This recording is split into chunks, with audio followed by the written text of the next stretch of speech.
Bienvenidos al canal para Brahman, el canal del autoconocimiento. En esta oportunidad vamos a hablar de el triángulo de oro o el triángulo del conocimiento, que es, en este caso, lo mismo en términos simbólicos que representa el Trimurti, Brahma, Vishnu y Shiva. Y este Trimurti, simbólicamente o expresado en divinidades, representa en términos finales el proceso de conocimiento que tiene este triángulo o este tridente. Tiene tres partes, tres núcleos. Estos tres núcleos de lo que llamamos el triángulo de oro, en este canal, al menos, posee los tres elementos mínimos indispensables para que se pueda crear la fenomenología, o sea, el proceso de percepción, cognición, conocimiento y autoconocimiento, ¿no? O sea, el encadenamiento del conocimiento en cuatro etapas, ¿no? Que son, en este caso, la percepción, que es automática, la cognición, que requiere el proceso del Manomayakoya, o sea, el proceso de pensamiento que va a dialogar con la primera percepción. Luego tenemos el conocimiento, que ya es la acumulación de esa cognición. Y por último tenemos el autoconocimiento. ¿Qué es el autoconocimiento? Es cuando todo el proceso llegó a su instancia final, a su instancia de comprensión del mismo proceso. El autoconocimiento es cuando la conciencia se conoce plenamente a sí misma, conocido como realización del sí mismo, lo autoluminoso, iluminación, como querramos llamarlo. Bien, entonces, para que se pueda generar este proceso de conocimiento necesitamos tres elementos. El elemento sujeto. El sujeto es el inicio de este triángulo y es de donde, digamos, se proyecta el Trimurti, ¿no? Todo surge del sujeto. Como recordemos, en una filosofía no dual, Advaita, todo surge de la unidad del sujeto. Son expresiones ilusorias del mismo sujeto. Bien, y el sujeto está emparentado ¿con qué? De lo que llamamos el Trimurti a su vez, con Brahma. ¿Por qué está emparentado con Brahma? Porque Brahma es simbólicamente el dios de la creación, lo que ya crea, lo que se va a manifestar. Por lo tanto, el sujeto primario es Brahma en este Trimurti, ¿no? Que se expresa como sujeto, pero solo en la medida se va a expresar como Brahma y como sujeto en la que funcione el triángulo de oro completo. Porque si no, el sujeto, si no se activa el triángulo, se mantiene como potencialidad, no existe. El sujeto solo existe en tanto y en cuanto aparezca ¿qué? Otros dos elementos. El objeto y el conocimiento en sí mismo. El campo de conocimiento o el conocimiento en sí mismo. Que es una matriz que debe existir.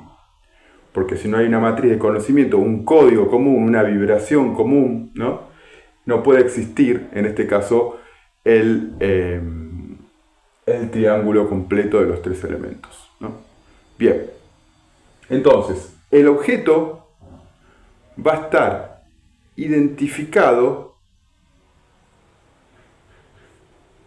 también con una parte del Trimurti, y el conocimiento va a estar identificado con otra parte del Trimurti. El objeto va a estar emparentado con Vishnu. Y el campo de conocimiento, que es dinámico y se regenera todo el tiempo, es potencialidad, con Shiva. ¿Por qué? Porque Vishnu lo que hace es preserva. Es la divinidad que simboliza la preservación. ¿De qué? Del proceso de conocimiento, de la fenomenología. Para que se pueda preservar, debe haber un objeto fenomenológico, un objeto conceptual, que pueda mantenerse estable el tiempo necesario para generar cognición y conocimiento. La percepción es instantánea, ¿no? Dura menos de un segundo, uno ya percibe algo, ¿no? Son milésimas de segundo.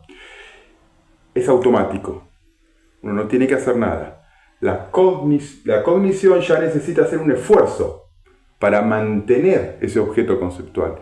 Esa mantención, ese mantenimiento o estabilidad del mundo lo representa simbólicamente el dios Vishnu y es el objeto conceptual.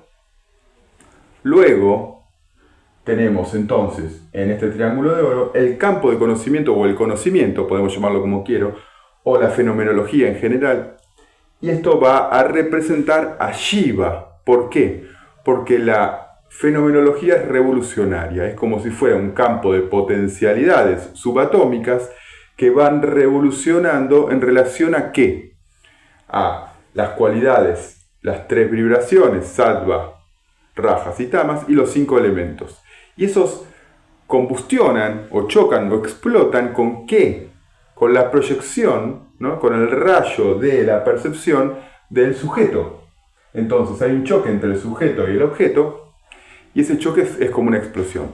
Esa explosión en sí misma es dinámica, o sea, aparece una percepción, aparece otra, la percepción es explosiva, por lo tanto, crea y destruye, crea y destruye. Entonces, Brahma crea una percepción y una cognición y un conocimiento, y Shiva lo destruye, porque viene el siguiente, están encadenados, la percepción está encadenada, no deja fijo una percepción, ¿no?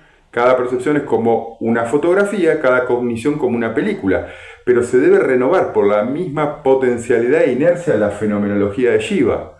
Por lo tanto, Shiva se encarga de reactualizar, regenerar y destruir todas las percepciones, cogniciones y conocimientos. Por eso es el dios, simbólicamente, de la destrucción.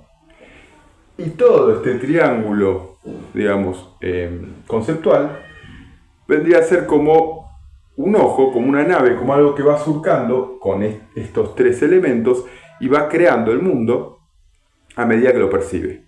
El mundo existe como potencialidad dinámica, sobre todo en el plano mental y en el plano astral, y va construyendo en el plano físico, hablando del plano físico, plano mental, plano astral tiene otra dinámica, va co-construyendo o edificando mediante ¿qué? El rayo de la percepción, ¿no? Acá podemos poner un ojo. Y este rayo de la percepción, a medida que va percibiendo, va creando la fenomenología. Cuando choca ¿con qué? Con el campo de potencialidad pura, fenomenológica, del campo conceptual. Entonces, en ese mismo choque se genera el objeto conceptual. Y ahí, a medida que yo percibo, estoy creando el mundo. El mundo está como potencialidad en los planos mental y astral, y a medida que lo voy percibiendo, lo voy creando. No significa que lo voy creando desde cero.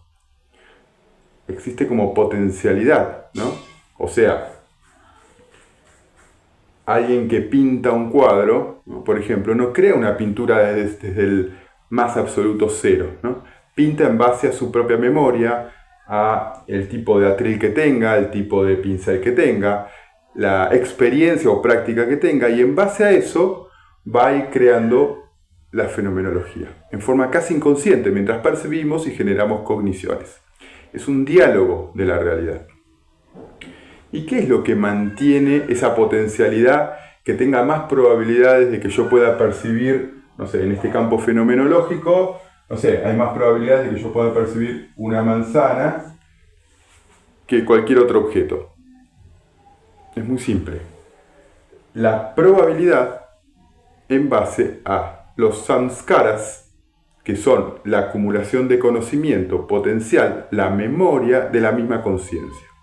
Hay samskaras impersonales, samskaras del alma o cuerpos causales, samskaras de los cuerpos astrales, samskaras para los cuerpos físicos. Son como grandes, como si fueran las venas que recorren, las arterias que recorren toda la conciencia. La conciencia no es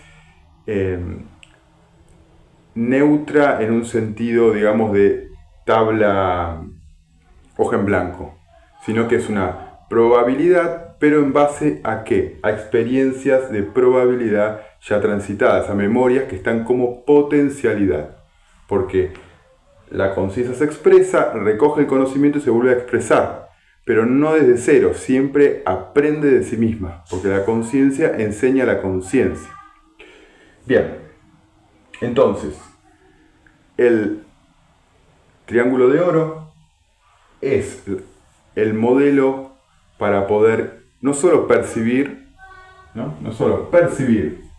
generar cognición, generar conocimiento y autoconocimiento, sino también que no es el modelo de autoconocimiento o civilizatorio o cultural y demás, sino que también es el mismo modelo en el que la realidad se crea. O sea, en el mismo proceso donde nosotros tenemos nuestra vida, también la estamos creando, estamos co-creando la realidad manifiesta a través de el triángulo de oro, sujeto, objeto y conocimiento, y a nivel del macrocosmos, Brahma, Vishnu y Shiva. Gracias.